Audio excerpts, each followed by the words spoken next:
Stem cells గురించి మాట్లాడదాం. మనం చాలా చోట్ల వినున్నాం. స్టెమ్ సెల్స్ అనేవి ఏదైనా పార్ట్స్ మనలో అరిగిపోతే అక్కడ స్టెమ్ సెల్స్ వాడితే రీజనరేట్ అవుతాయి. అంటే మళ్ళీ పుడుతది. నార్మల్ స్టేజ్‌కొస్తాయి అని. ఇది ఎంతవరకు వాస్తవం? మనకు తెలిసిన నాలెడ్జ్ కరెక్టా? లేకపోతే వాస్తవం ఏంటనేది మాట్లాడుతూ మనతో ఉన్నారు డాక్టర్ వంశీ గారు. MS orthopaedic gold medallist. London, Germany అలాంటి కంట్రీస్‌లో ఆయన ఫెలోషిప్ చేశారు. ప్రాక్టీస్ చేసి వచ్చారు. వారితో మాట్లాడదాం. నమస్తే సార్. నమస్తే.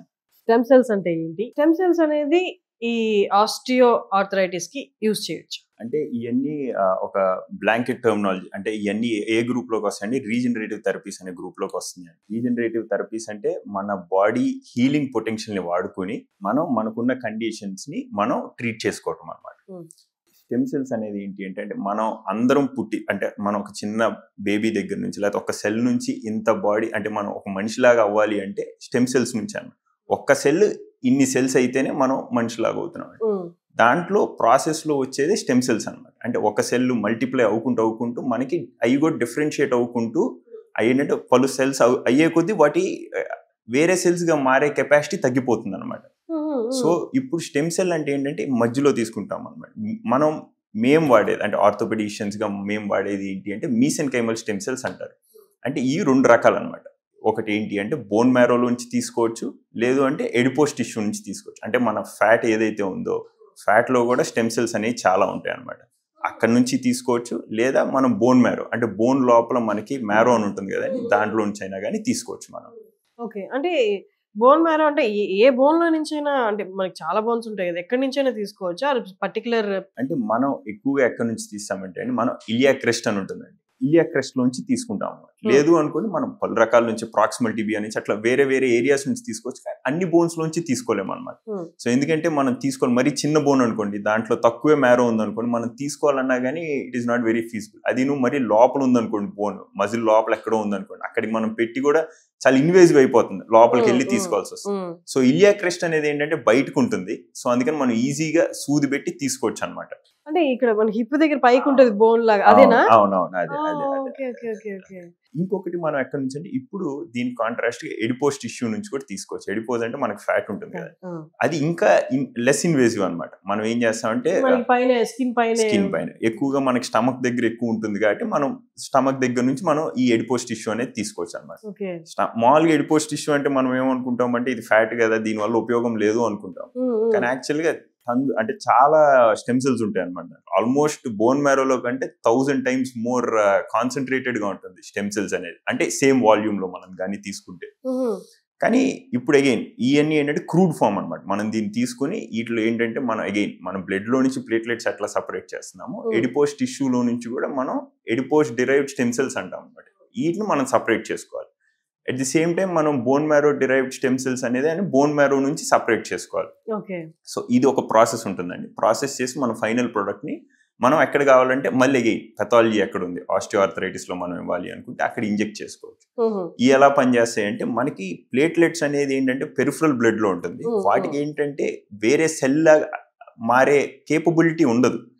వాటిలో గ్రోత్ ఫ్యాక్టర్స్ ఉంటాయి, కానీ వాటిలో గ్రోత్ ఫ్యాక్టర్ పొటెన్షియల్ లిమిటెడ్ గా ఉంటుంది. అదే ఈ స్టెమ్ సెల్స్ అనుకోండి, ఆ సెల్సే వేరే సెల్స్ గా మారగలవు, కెమికల్స్ రిలీజ్ చేస్తాయి. ఆ రిలీజ్ చేసిన కెమికల్స్ ఫ్యాక్టర్స్ వల్ల మనకు అక్కడ లోకల్ గా ఉన్న సెల్స్ అన్ని కూడా యాక్టివేట్ అయ్యి హీలింగ్ అనేది మల్టీఫోల్డ్, అంటే ఇంకా దానికంటే చాలా సిగ్నిఫికెంట్ గా మనకి ఇంప్రూవ్ అవుతుంది. సో ఈ జాయింట్ పెథాలజీస్ కానీ కార్టిలేజ్ పెథాలజీస్ కానీ వీటికి ఏంటంటే adipose derived stem cells better. Again మళ్ళీ ఇప్పుడు ఏవియన్ ఉంది, హిప్ జాయింట్ లో ఒక్కోసారి బ్లడ్ సర్క్యులేషన్ తగ్గి మనకి ఏవియన్ అంటారు, avascular necrosis of the hip అంటారు. ఎవాస్కులర్ అంటే వాస్కులారిటీ లేదు అని, నెక్రోసిస్ అంటే డెడ్ టిష్యూ అనమాట. ఆఫ్ హిప్ అంటే హిప్ జాయింట్ లో బ్లడ్ సప్లై లేక టిష్యూ చనిపోవటాన్ని avascular necrosis of the hip అంటాం మనం. ఇది పలు కారణాల వల్ల రావచ్చండి. పోస్ట్ కోవిడ్ చాలా మందికి ఎక్కువగా వస్తుంది. ఇది ఎందుకు ఎక్కువగా వస్తుంది అంటే దీనికి పలు కారణాలు ఉంటుంది. ఆల్కహాల్, స్మోకింగ్, స్టెరాయిడ్స్ వాడటము, ఒక్కొక్క 20 to 30% ఆఫ్ ది పేషెంట్స్ కి అసలు ఏమీ కాజ్ లేకుండా కూడా వస్తుంది అనమాట. ఇడియోపతిక్ అంటాం, మనకే తెలియదు అంటే ఎందుకు వస్తుందో కూడా మనం చెప్పలేం. కానీ ఈ కండిషన్ ఇప్పుడు కోవిడ్ తర్వాత స్టెరాయిడ్స్ ఎక్కువ వాడటం వల్ల పేషెంట్స్ ఇప్పుడు చాలా మంది వస్తున్నారు. ఇది టిపికల్ గా కూడా ఎవరికి వస్తుంది అంటే 20 to 30 అంటే కొద్దిగా యంగర్ పాపులేషన్కి వస్తుంది అనమాట. అంటే 40 years 50 years వాళ్ళందరికీ కూడా రావచ్చు, కానీ కొద్దిగా యంగాలు కూడా కొద్దిగా ఎక్కువగా ఎఫెక్ట్ అయ్యే ఛాన్స్ ఉంటుంది దీంట్లో. సో ఎఫెక్ట్ అయినప్పుడు ఎక్కువ అవుతుంది ఏంటంటే మనం రైట్ టైంలో కానీ మనం ఇంటర్వ్యూని అవ్వలేదు అనుకోండి, ఏమవుతుందంటే ఆ టిష్యూ ఒకసారి డెడ్ అయిపోయింది అనుకోండి, హిప్ అనేది, జాయింట్ అనేది ఏదైనా మనం చాలా జాగ్రత్తగా చూసుకోవాలి. అది ఎందుకంటే స్మూత్గా ఉన్నంత వరకే మనకి మూమెంట్ ఉంటుంది, మనకి పెయిన్ ఉండదు. ఒక్కసారి జాయింట్ ఎఫెక్ట్ అయింది అనుకోండి, మనకి ఏమవుతుందంటే మూమెంట్ చేసినప్పుడల్లా పెయిన్ రావటం, తొందరగా అరిగిపోతుంది, అరిగిపోయినప్పుడు జాయింట్ మార్చుకోవాల్సి వస్తుంది. ఏది లాస్ట్ స్టేజ్కి వెళ్ళిపోతే. ఎర్లీగా కానీ మనం ఇంటర్వ్యూని అవ్వగలిగాం అనుకోండి, మనం కొద్దిగా బెటర్గా ఛాన్స్ ఉంటుంది దాన్ని డీల్ చేయడానికి, ఆ కండిషన్ డీల్ చేయడానికి. ఓకే.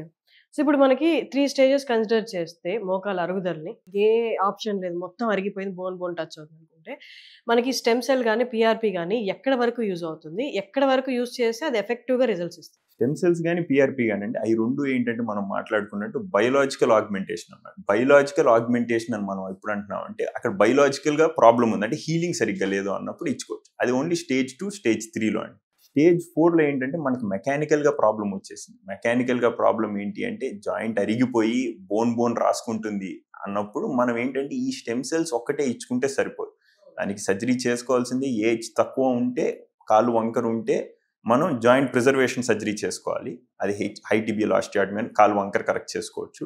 లేదు అడ్వాన్స్డ్ స్టేజెస్లో ఉంది, ఏజ్ ఎక్కువ ఉన్నారు అంటే అబౌవ్ 60, 65 ఉన్నారు, అప్పుడు జాయింట్ రీప్లేస్మెంట్ అన్నా చేసుకోవచ్చు. Thank you sir, thank you so much.